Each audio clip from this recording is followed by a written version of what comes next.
Hello friends, तो आज हम बीएससी फर्स्ट ईयर जो केमिस्ट्री पढ़ रहे हैं, ठीक है। तो उसकी आज हम यूनिट 6 शुरू करने वाले हैं, जिसका नाम है बहुलकों का परिचय, इंट्रोडक्शन ऑफ पॉलीमर। ठीक है, तो बहुत ज़्यादा इंपॉर्टेंट चैप्टर है। इसको एकदम आसान बना देंगे आपके लिए कि एकदम आसानी से पूरे एक एक नोट्स हम पढ़ेंगे।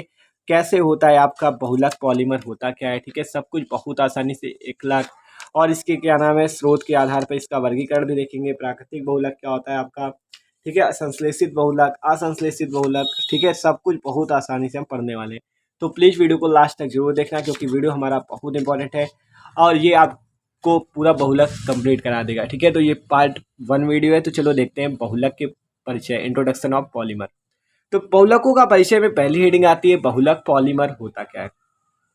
ठीक है, बात आती है पॉलीमर क्या होता है। देखो, कहा गया बहुलक क्या है, पॉली, नाम से पता चल रहा है पॉली। पॉली का अर्थ होता है बहुत सारे।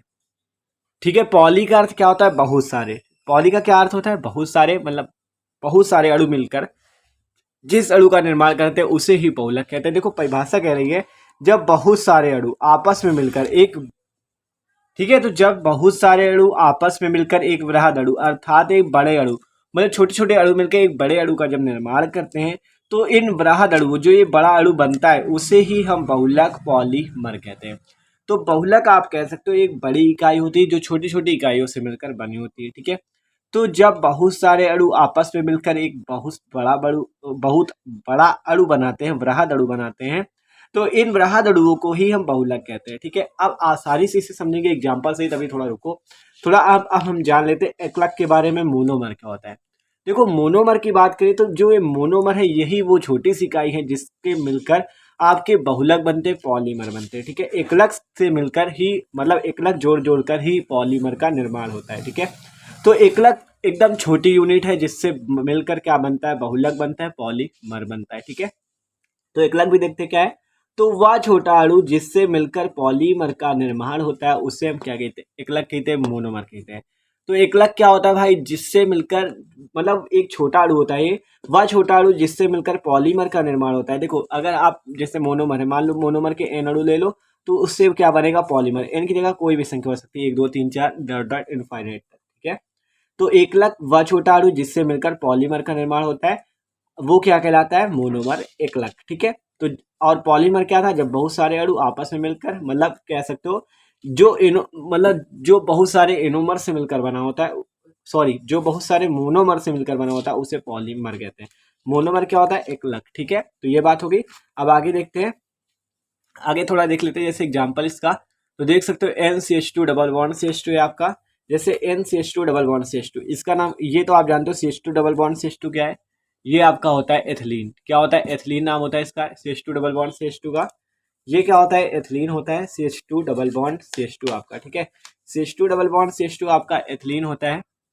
तो देख सकते हो जब इसके एन अणु लिए गए, मतलब CH2 डबल बॉन्ड CH2 क्या है आपका, ये आपका एक मोनोमर है, एकलक है, मोनोमर है। ठीक है, अब इस मोनोमर के एन अणु लिए हमने, जिससे एक पॉलीमर का निर्माण हुआ जिसका नाम पॉलीएथिलीन है। ठीक है, CH2 ये बॉन्ड लगा था और इसको ऐसे कर दिया गया। ठीक है, तो आपका क्या हुआ, एक मोनोमर, मतलब एन मोनोमर लिए, जिससे क्या बन गया, एक बहुलक बन गया, एक पॉलीमर बन गया। तो ये था एक एग्जाम्पल। ठीक है, तो ये था कि मोनोमर से मिलकर क्या बन रहा है, पॉलीमर बन रहा है। ठीक है, पॉलीमर बन रहा है, मतलब एकलक से मिलकर क्या बन रहा है, बहुलक बन रहा है। तो देख सकते हो कितना आसान है। ठीक है, अब देखते हैं आगे।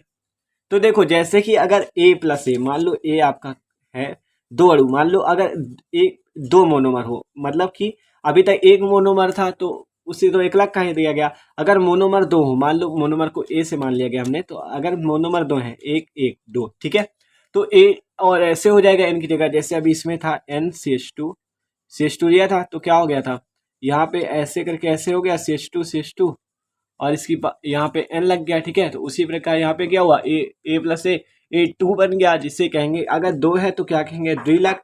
अगर तीन अणुओं से मिलकर बन रहा है तो उसे कहेंगे त्रिलक, और अगर n अणुओं से मिलकर बन रहा है तो उसे क्या कहेंगे, बहुलक पॉलीमर। तो देख लो, इसे भी आसानी समझ लो। अगर दो अणुओं से मिलकर बन रहा है तो उसे क्या कहेंगे, द्विलक। अगर तीन अणुओं से मिलकर बन रहा है तो उसे त्रिलक कहेंगे, और अगर n अणुओं से मिलकर बन रहा है तो उसे बहुलक पॉलीमर कहेंगे। ठीक है, तो पॉलीमर और आपका मोनोमर बात आपको समझ में आ गई। आप थोड़ा इसे देख लेते, स्रोत के आधार पर इसका वर्गीकरण कैसे होता है, बहुत आसान है भी। प्राकृतिक बहुलक देखेंगे, प्राकृतिक बहुलक कौन कौन से होते हैं। ठीक है, तो सब बहुत आसानी से देखेंगे। तो चलो देखते हैं कह रहा प्राकृतिक बहुलक जिसे हम कहते हैं नेचुरल पॉलीमर्स। तो वे बहुलक जो प्रकृति, नाम से पता चल रहा है प्राकृतिक है, ये प्रकृति में ही पाए जाएंगे। तो वे बहुलक जो प्रकृति में अथवा प्राकृतिक पदार्थों जैसे पेड़ पौधे एवं जंतुओं से प्राप्त होते हैं, मतलब सीधा सीधा आप कह सकते हो जो पेड़ पौधे और जंतुओं से प्राप्त होते हैं उसे हम प्राकृतिक बहुलक नेचुरल पॉलीमर कहते हैं। तो वे बहुलक जो प्रकृति में अथवा प्राकृतिक पदार्थों पेड़ पौधों एवं जंतुओं से प्राप्त होते हैं उसे नेचुरल पॉलीमर्स कहते हैं। अब थोड़ा हम देख लेते हैं प्राकृतिक बहुलक के उदाहरण। ठीक है, तो 3 उदाहरण देखेंगे आसानी से। जैसा पहला उदाहरण है पॉलीसेकेराइड बहुलक, फिर देखेंगे आपका प्रोटीन और फिर देखेंगे न्यूक्लिक अम्ल। तो चलो देखते हैं पॉलीसेकेराइड बहुलक, पॉलीसेकेराइड पॉलीमर। तो देखो पॉलीसेकेराइड पॉलीमर क्या होता है, सेलुलोज तथा स्टार्च, ये इसके उदाहरण है पॉलीसेकेराइड बहुलक के। ठीक है, सेलुलोज तथा स्टार्च क्या है, पॉलीसेकेराइड बहुलक है। सेलुलोज क्या होता है, देखो ये बीटा डी ग्लूकोज का बहुलक। पॉलीसेकेराइड का मतलब होता है जो, मतलब पॉली का मतलब तो बहुत ज्यादा हो गया, तो बहुत ज्यादा सेकेराइडों से जो मिलकर बहुलक बनता है उसे पॉलीसेकेराइड बहुलक कहते हैं। तो बीटा डी ग्लूकोज का बहुलक जो है ये क्या है, बीटा डी ग्लूकोज का बहुलक, मतलब बीटा डी ग्लूकोज को अगर आप पॉली कर दो, मतलब बहुत सारे ले लो, तो उससे सेलुलोज बनेगा। और सेलुलोज पाया कहाँ जाता है, पेड़ पौधों से प्राप्त होता है सेलुलोज। ठीक है, तो ये कहाँ से बनता है, बीटा डी ग्लूकोज का बहुलक, मतलब बीटा डी ग्लूकोजों को अगर आप संख्या ज्यादा ले लो उनकी तो आपका सेलुलोज बनता है। ठीक है, स्टार्च की बात करें, स्टार्च जो हो गया ये भी पॉलीसेकेराइड बहुलक, ये कहाँ पाया जाता है, ये भी प्रकृति में पाया जाता है। जैसे ये अल्फा डी ग्लूकोज से बनता है। ठीक है, किससे बनता है, अल्फा डी ग्लूकोज का बहुलक है ये। तो इसके एग्जाम्पल हो गए गेहूं चावल आदि में पाया जाता है। तो देख सकते हो दोनों प्रकृति में पाए गए, वो पेड़ पौधों से पाया जा रहा था सेलुलोज वाला जो आपका बीटा डी ग्लूकोज था जिससे मिलकर बना है, और ये जो अल्फा डी ग्लूकोज कहाँ पाया जाता है, जैसे गेहूं चावल में, ये आप इससे मिलकर क्या बनता है, स्टार्च बनता है। ठीक है, तो ये बात हो गई। अगला देखते हैं जैसे प्रोटीन, ये है आपके पॉलीसेकेराइड बहुलक के उदाहरण, पॉलीसेकेराइड पॉलीमर के। ठीक है, प्रोटीन तो आप जानते हो बहुत बड़ा अणु होता है। ठीक है, छोटे छोटे अमीनो अम्लों से मिलकर बनता है। तो इनका निर्माण जैव कोशिकाओं में होता है। कहाँ पर होता है, जैव कोशिकाओं में होता है। ये अल्फा एमिनो अम्लों के बहुलक है, मतलब अल्फा एमिनो अम्लों के बहुलक, आपको पहले ही बताया कि अल्फा एमिनो अम्लों की छोटी छोटी इकाइयों से मिलकर क्या बनता है, प्रोटीन अणु का निर्माण होता है। तो अल्फा एमिनो अम्लों के बहुलक होते हैं। ठीक है, अब बात करते हैं न्यूक्लिक अम्ल की। ये न्यूक्लियोटाइड के बहुलक है। न्यूक्लिक अम्ल क्या है, न्यूक्लियोटाइड के बहुलक है।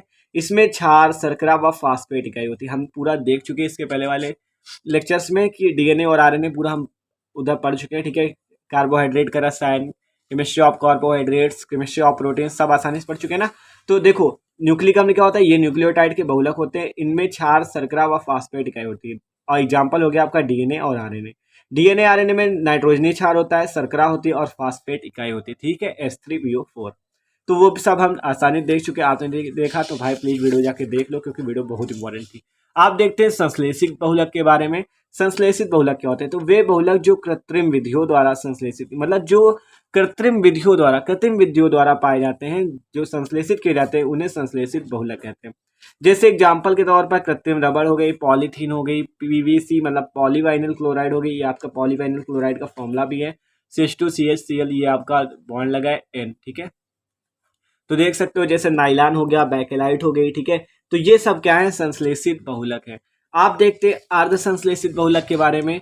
तो वे प्राकृतिक बहुलक जिन्हें रासायनिक अपक्रिया द्वारा रूपांतरित किया जाता है, मतलब जिन्हें रासायनिक रिएक्शन से, केमिकल रिएक्शन से हम प्राप्त करें उसे अर्ध संश्लेषित बहुलक कहते हैं। तो वे प्राकृतिक बहुलक जिन्हें रासायनिक अपक्रिया द्वारा रूपांतरित किया जाता है, जैसे सेलुलोज डाइएसिटेट, सेलुलोज नाइट्रेट। ठीक है, तो ये सारे जो है अर्ध संश्लेषित बहुलक के अंतर्गत आते हैं। तो ये बात थी भाई बहुलक की। ये पहला वीडियो था, इसमें हमने सब देख लिया कि बहुलक क्या होता है, एकलक क्या होता है। ठीक है, सब कुछ आसानी से देखा। ये प्रकृति में कैसे पाया जाता है, प्राकृतिक रूप से भी देखा, अर्ध संश्लेषित रूप से देखा। ठीक है, तो सारे बहुलक हमने देख लिए। ये था इंट्रोडक्शन ऑफ पॉलीमर का फर्स्ट वीडियो, और इसी टाइप से आप वीडियो हर रोज आएंगे, तो प्लीज वीडियो जरूर देखना, और क्योंकि सारे वीडियो इंपॉर्टेंट होने वाले हैं, तो प्लीज वीडियो को लाइक जरूर कर दीजिएगा। Okay, thanks for watching this video.